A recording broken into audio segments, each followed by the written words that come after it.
ఇప్పుడు చాలామంది 10th, inter వాళ్ళందరికీ ఎగ్జామ్స్ దగ్గరలో ఉన్నాయి. మా అమ్మాయి కూడా ఇంటర్మీడియట్ కాబట్టి సో నేను బెటర్గా ఎట్లా మార్క్స్ రావాలనే దాని గురించి కొన్ని చెప్తుంటాను టిప్స్ మా అమ్మాయికి.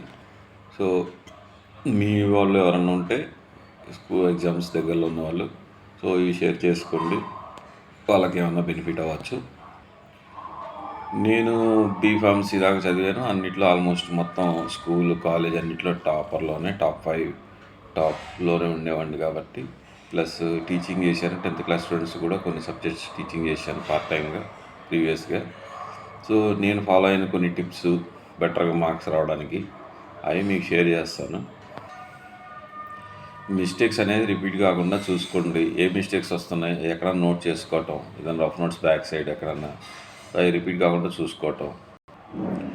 క్లాసిఫికేషన్స్ ఇట్లాంటివి చాలా ఉంటే కనుక ఎగ్జాంపుల్స్ కానీ ఉంటే కనుక గుర్తుండడానికి ఏదైనా కోడ్ లాగా రాసుకోవటం, ఎన్ని ఏలు, ఎన్ని బీలు, ఎన్ని సీలు, లేదు దానికి సంబంధించింది మీకు ఏదైనా తెలిసిన పర్సన్ కానీ యానిమల్ కానీ పేరు కానీ దాంతో రిలేట్ చేసుకోవటం.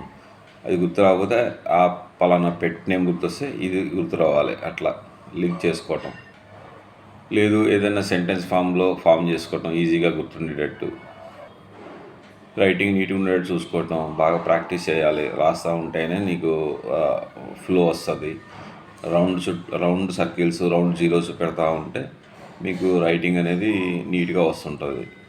లెటర్స్ కంటిన్యూగా చదవాలన్నా కష్టమే. మధ్య మధ్యలో చిన్న బ్రేక్స్ లాగా ఏదైనా చిన్న బొమ్మ వేసుకోవచ్చు. ఏదైనా స్టోరీ బుక్ చదువుకోవడం, లేదంటే మీరు ఏదైనా స్టోరీ రాయడం, 5-10 minutes బ్రేక్ తీసుకోవడం, కొద్దిగా అటు ఇటు వెళ్ళి రావడం.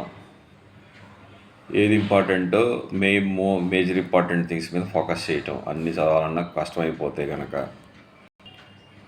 లెసన్ వెనక సమ్మరీస్, 1 word 2 word ఆన్సర్స్ ఇవి చూసుకుంటూ ఉండడం.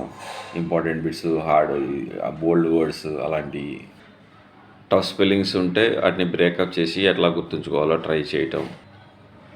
నిన్న మొన్న చదివి ఎంతవరకు గుర్తున్నది మళ్ళీ మెమరైజ్ చేసుకోవాలి. వీలుంటే రాయాలి, లేకపోతే కనీసం గుర్తు తెచ్చుకోవడానికి ట్రై చేయాలి. అప్పుడు మీకు ఏం గుర్తులేదో అది ఒకసారి చెక్ చేసుకోవాలి.